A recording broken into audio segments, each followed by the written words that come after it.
కుంభం వారికి కనుక చూసుకున్నట్లయితే ప్రధానంగా మీకు అష్టమాధిపతి బుధుడవుతాడు.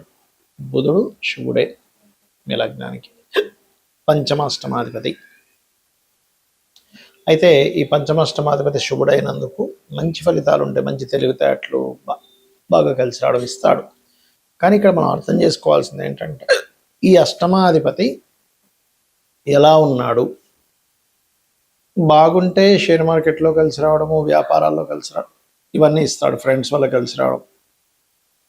కానీ ఇదే బుధుడు గనక పాడైనట్లయితే ఇబ్బందిని ఇస్తూ ఉంటాడు, గుర్తుపెట్టుకోండి. అయితే ఇక్కడ ఏంటంటే పర్టికులర్గా ఈ పాడైనప్పుడు ఎటువంటి ఫలితాలు, బాగుండేటువంటి ఫలితాలు, ఏ పరిహార మార్గం చేసుకోవాలి అనేటువంటి అంశాలు చెప్తుంది నేనైనప్పటికీ చెప్పిస్తుంది సాక్షాత్ లలిత అమ్మవారిగా భావిస్తూ ఆ లలితాంబిక అమ్మవారి యొక్క అనుగ్రహం మీకు పరిపూర్ణంగా కలగాలని మనస్ఫూర్తిగా కోరుకుంటూ, ఇక్కడ ఎప్పుడైతే ఈ బుధగ్రహం బాగుంది అనుకోండి, షేర్ మార్కెట్ వ్యాపారాల్లో బాగా కలిసి రావడము, ఫ్రెండ్స్ సహకారం ఉండడము, సంతానం యొక్క సహకారం ఉండడము, ఈ వ్యాపారాల్లో సంతానం చక్కటి విద్యావంతులు అవడం, ఇవన్నీ ఇస్తాడు కుంభలగ్నానికి. కానీ ఇదే బుధుడు కనుక పాడైతే అనాలోచితమైనటువంటి నిర్ణయాలు, ఆలోచించకుండా ఏదో నిర్ణయం తీసేసుకున్నాము, ఇలా జరిగింది, అయ్యో ఏమిటి ఇలా డెసిషన్ తీసుకున్నాము, షేర్ మార్కెట్లో బోల్డని డబ్బులు పోగొట్టుకున్నాము, లేకపోతే స్నేహితులు ఉంటారు కానీ వాళ్ళ వల్ల నష్టమే కానీ లాభం లేకుండా పోవడం, ఇటువంటివి ఎక్కువగా జరుగుతూ ఉంటాయి, గుర్తుపెట్టుకోండి. అలాగే మరొక విషయం ఏంటంటే ఇక్కడ గమనించినట్లయితే ఈ యొక్క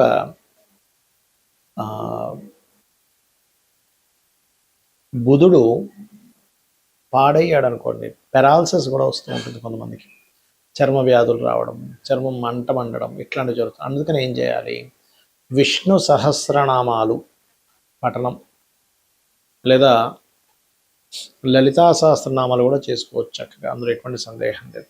అలాగే గోవులకి గోంగూర తినిపించడము.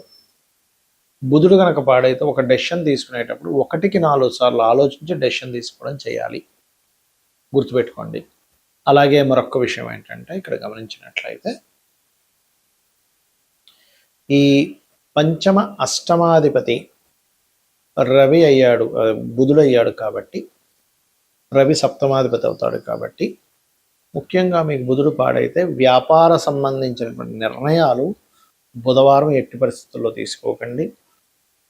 మరియు ఎక్కడైనా దూర ప్రాంతాలకు వెళ్ళేటప్పుడు గ్రీన్ కలర్ అవాయిడ్ చేయాలి. ఒకవేళ అష్టమాధిపతి కనుక పాడైతే ఏమవుతుందంటే దూర ప్రాంతాల ప్రయాణాల్లో మీరు ఎప్పుడైతే గ్రీన్ ధరిస్తారో అది ఏం చేస్తుందంటే, పాడైతేనే బాగుంటే మళ్ళీ ధరిస్తేనే మంచిది, అప్పుడు ఏమవుతుంది యాక్సిడెంట్ ప్రోన్ అయ్యే ఛాన్సెస్ ఎక్కువగా ఉంటాయి. కాబట్టి ఈ విషయం జాగ్రత్తగా చూసుకోండి. ఇక మీరు పెసలు దానంగా ఇవ్వడము, లేదా బుధుడు ఏ గ్రహాలతో పాడవుతాడో కుజుడు ద్వారా పాడవుతాడు అంటే Mars different energy, Ketu different energy, లేదా పాపగ్రహం నీచబడ్డ గ్రహం, ఆ గ్రహానికి కూడా దానం ఇవ్వాలి. ఇక్కడ ఒక్కొక్క లగ్నానికి అష్టమాధిపతి శుభుడైతే కొన్ని లగ్నాలకి అష్టమాధిపతి పాప అవుతాడు. ముందుగా తీసుకుంటే కనుక మేషానికి శుభుడవుతాడు, కానీ వృషభానికి పాప అవుతాడు. ఎందుకంటే లగ్నాధిపతి శుక్రుడైతే అష్టమాధిపతి గురువు, అంటే లగ్న అష్టమాధిపతులు వ్యతిరేక వాళ్ళైతే పాపులు అవుతారు, సింపుల్గా చెప్పాలంటే. ఈయనేమో శుక్రుడేమో మనకి దేవతలకి గురువేమో రాక్షసులకు గురువు శుక్రుడు, గురువేమో దేవతలకు గురువు, కాబట్టి అది వ్యతిరేక ఫలితాలు. మిథునానికి అష్టమాధిపతి శుభుడు అవుతాడు మళ్ళీ, ఎందుకంటే అష్టమ భాగ్యాధిపతి. దీన్ని ఎలాగ రిఫైన్ చేస్తాము అంటే లగ్న పంచమ భాగ్యాధిపత్యం కనుక వస్తే ఏ భావానికైనా వాళ్ళు శుభులవుతారు, ఇది మెయిన్గా గుర్తుపెట్టుకోండి. సో మిథునానికి అష్టమాధిపతి శుభుడు, కర్కాటకానికి పాపి, సింహానికి శుభుడవుతాడు, కన్యకి పాప అవుతాడు, ఎందుకంటే కన్యా లగ్నానికి బుధుడు లగ్నాధిపతి అయితే అష్టమాధిపతి కుజుడు, తులా లగ్నానికి లగ్న అష్టమాధిపతి శుక్రుడు శుభుడే అవుతాడు. మరియు ఇక్కడ ఈ యొక్క వృశ్చిక లగ్నానికి పాప అవుతాడు, ఎందుకంటే కుజుడు బుధుడు అవుతాడు కాబట్టి. ధనుర్లగ్నానికి న్యూట్రల్గా ఉంటుంది, ధనులగ్నానికి మకర లగ్నానికి న్యూట్రల్, కాకపోతే పాపే ఇక్కడ కొంచెం. కాకపోతే రవిచంద్రుల విషయంలో పరాశర మహర్షులు వారు చెప్పినటువంటి అంశం ఏమిటంటే అష్టమాధిపత్యం కనుక రవిచంద్రులకు వస్తే కనుక వాటిని పాపులుగా తీసుకోవడానికి వీల్లేదు, ఎందుకంటే తల్లిదండ్రులుగా చెప్తుంటారు కాబట్టి రవిచంద్రులు. అలాగే కుంభలగ్నానికి శుభుడవుతాడు అష్టమాధిపతి, ఎందుకంటే పంచమాధిపత్యం వచ్చింది కాబట్టి బుధుడికి. కుంభలగ్నాధిపతి శని, పంచమ అష్టమాధిపతి బుధుడయ్యాడు కదా. అదేవిధంగా మీన లగ్నానికి అష్టమాధిపతి పాప అవుతాడు. మరి అష్టమాధిపతి పాపి అయితే అదృష్టం ఉండదా అని ఒక సందేహం కలుగుతుంది. అలా కాదు. అష్టమాధిపతి ఏ రాశుల్లో ఉన్నాడు, ఆయన మీ లగ్నానికి శుభుడైనా పాపైనా కూడా శుభత్వాన్ని అధికంగా పొందితే ఆయన శుభత్వాన్ని ఇస్తాడు. పాపత్వం వచ్చినప్పటికీ, ఆధిపత్యం పాపాధిపత్యం వచ్చినప్పటికీ శుభ సంబంధమైన సంబంధాలు కలిగి ఉన్నప్పుడు ఆయన శుభ ఫలితాలు ఇస్తాడు. ఎందుకంటే ఆకస్మికంగా ఎదగడం అనేటువంటిది 12 లగ్నాల వాళ్ళకి ఉంటుంది. 12 లగ్నాల్లో మనం మేషం నుంచి మీనం వరకు పుట్టిన వాళ్ళందరికీ కూడా ఆకస్మికంగా కలిసి వస్తుంది. అదే మేషం నుంచి మీనంలో పుట్టినటువంటి వాళ్ళలో మీకు శుభుడైన ఆకస్మికంగా నష్టపోయిన వాళ్ళు ఉంటారు. అంటే దీని అర్థం ఏమిటి? మీకు శుభుడే కానీ ఆయన నష్టం కలిగిస్తున్నాడా, లాభాన్ని కలిగిస్తున్నాడా? ఎలా అంటే ఒక వ్యాపారం నడుపుతున్నాం. ఆ వ్యాపారంలో తండ్రి కూర్చుంటాడు కౌంటర్ మీద. దాని తర్వాత కొంతసేపు అతనికి రెస్ట్ ఇవ్వడం కోసం కొడుకు వెళ్ళి కూర్చుంటాడు. కానీ కొడుకు యొక్క బుద్ధి కనుక అక్కడ ఉండేటువంటి కౌంటర్లో ఎంతో కొంత ధనాన్ని తీసుకుని వెళ్ళి ఎంజాయ్ చేయడమో, వ్యసనాలకు గురైనప్పుడు కొడుకు సొంత కొడుకైనప్పటికీ అక్కడ ఉండేటువంటి ధనాన్ని అపహరించుకు వెళ్ళి కొన్ని వీక్నెస్ల వల్ల అతను ఆ యొక్క వ్యాపారానికి నష్టం వచ్చేలాగా ప్రవర్తించవచ్చు. ఎందుకు అంటే అక్కడ సొంత కొడుకే, అంటే లగ్నానికి శుభుడే అష్టమాధిపతి కనుక నష్టం కలిగించే బుద్ధి ఆ అధిపతికి పాడైపోయింది. ఆ అధిపతి పాడయ్యాడు. అలాగే ఇప్పుడు ఎవరైనా పని వ్యక్తిని మనం పెట్టుకున్నాము, ఉదాహరణకు ఒక అసిస్టెంట్ని పెట్టుకున్నాం. అసిస్టెంట్ చాలా నిజాయితీ పరుడు అనుకోండి, వాడు రూపాయి ముట్టుకోడు పాప అయినప్పటికంటే దీని అర్థం ఏమిటి? సొంత వాళ్ళైనా బుద్ధి పాడైతే ఇబ్బందినిస్తుంది, బయట వాళ్ళైనా వాడు బుద్ధి పాడవకపోతే వాడు మంచి చేస్తాడు. అలాగే గ్రహం కూడా మీ లగ్నానికి శుభుడైనా పాపైనా అష్టమాధిపతి బాగున్నాడో లేదో చెక్ చేసుకోవాలి. ఆ బాగుండడం బాగోపోవడం ఎలా చెక్ చేయాలి అంటే పాపకత్తెరలో ఉన్నాడా, పాపగ్రహాలతో కలిసి ఉన్నాడా, పాపగ్రహంతో వీక్షిస్తున్నాడా, దాని పోర్ట్ఫోలియో పాడైందా, అది ఉండే నక్షత్రం పాడైందా, బాగుందా చూసుకోవాలి. దీన్ని డివిజనల్ చార్ట్స్ అంటారు. అంటే వర్గ చక్రాల్లో ఎక్కడైనా పాడైతే కూడా దీని యొక్క ప్రభావం ఆ రకంగా ఇస్తూ ఉంటుంది, గుర్తుపెట్టుకోండి. అదేవిధంగా మరొక విషయం ఏంటంటే ఇక్కడ గమనించినట్లయితే వీటితో పాటు అష్టమ స్థానంలో మీ లగ్నానికి శుభుడైనటువంటిది ఏదైనా గ్రహం వచ్చి కూర్చున్నా అష్టమం బాగుపడ్డట్టే. ఇవి రూల్స్. అయితే అష్టమం అనేటువంటిది అదృష్టము, మీ యొక్క పూర్వజన్మ పుణ్యాన్ని విత్డ్రాల్ చేసుకునేటువంటి స్థానం అష్టమం.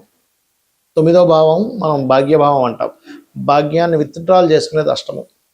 కాబట్టి ఎవరైనా రాజకీయాల్లో బాగా రాణించాలన్నా, లేకపోతే లాటరీ కొట్టామండి అంటూ ఉంటారు, లాటరీ కొట్టాలన్నా, ఒక నిధి దొరికిందండి అనాలన్నా, వీటన్నిటికీ కూడా అష్టమమే ముఖ్య కారణము. అందుకని మీరు పూజ చేస్తున్నామండి, ఫలితం రాలేదు, అష్టమం పాడైంది. అక్కడ భాగ్యంతో పాటు అష్టమం కూడా పాడవుతుంది, పంచమం పాడవుతుంది. కొంతమంది కాన్సన్ట్రేషన్ ఎందుకు చేయలేరంటే అది కారణం. కాబట్టి మీరు ఏం చేయాలంటే అష్టమీ చంద్ర విభ్రాజ అలిక స్థల శోభితాయే నమః, ఈ మంత్రము కూడా మీకు అద్భుతంగా పనిచేస్తుంది. అదృష్టం అనేది లేకపోతే ఎలా ఉంటుందంటే దగ్గర దాకా వెళ్ళి మిస్ అవుతుంది. చూడండి, కొన్ని మనం సినిమాల్లో చూస్తూ ఉంటాం, సినిమా హీరోల్లో కూడా చూడండి, ఏ బ్యాక్గ్రౌండ్ లేదండి కానీ వచ్చేసి హిట్ అయిపోయి పెద్ద హీరో అయిపోయాడండి అంటూ ఉంటాం. పెద్ద బ్యాక్గ్రౌండ్ ఉంది, తండ్రి చిన్నాన్నలు అందరూ డైరెక్టర్లు ప్రొడ్యూసర్లు ఉండి కూడా సక్సెస్ అవ్వలేకపోతుంటారు. దాన్ని అదృష్టం అంటాం. అసలు ఎప్పుడూ కొననటువంటి వ్యక్తి ఎప్పుడూ లాటరీ కొంటే టక్కన వాడికి కలిసి వస్తుంది. అసలు ఎప్పుడు నేను వెళ్తా అనుకోలేదండి గవర్నమెంట్ జాబ్లోకి, ఫ్రెండ్ ఏదో సరదాగా వెళ్ళాడు, ఫ్రెండ్తో పాటు నేను ఏదో సరదాగా అప్లికేషన్ పెట్టాను, గవర్నమెంట్ జాబ్ వచ్చేసింది అంటే. అలా కాకుండా మరి కొంతమంది కొన్ని సంవత్సరాల తరబడి పాపం ఎంతో కష్టపడితే కానీ రాదు కొంతమందికి. దీన్నే అదృష్టం అంటారు. ఆ అదృష్టం అనేది పంచమ లాభ భాగ్యాలతో పాటు అష్టమ స్థానం కూడా సంబంధం కలిగి ఉంటుంది. బికాజ్ ఆఫ్ పూర్వజన్మ పుణ్యం విత్డ్రాల్ ప్లేస్ కాబట్టి నేను ఇందాక చెప్పినటువంటి ఓం అష్టమి చంద్ర విభ్రాజాలిక స్థల శోభితాయ నమః మహామంత్రం చేసుకోవడం. మరి కొంతమందికి ఇప్పుడు మనం చెప్పుకున్నాం ఏది నిధులు దొరుకుతుంటాయి ఎలాగా అంటే పూర్వజన్మల్లో వాళ్ళు ఒక ఊరంతా ఏదో ఇబ్బందులో పడితే వాడి దగ్గర ఉన్నది మొత్తం సర్వస్వం కూడా దానం చేసిన వాడి వ్యక్తి అయి ఉంటాడు.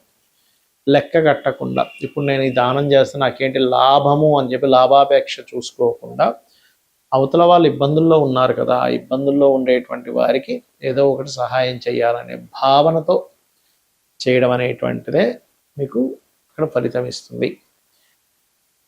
ఇది పాటించండి, ఖచ్చితంగా మీరు అదృష్టాన్ని పొందుతారు. శ్రీమాత్రే నమః.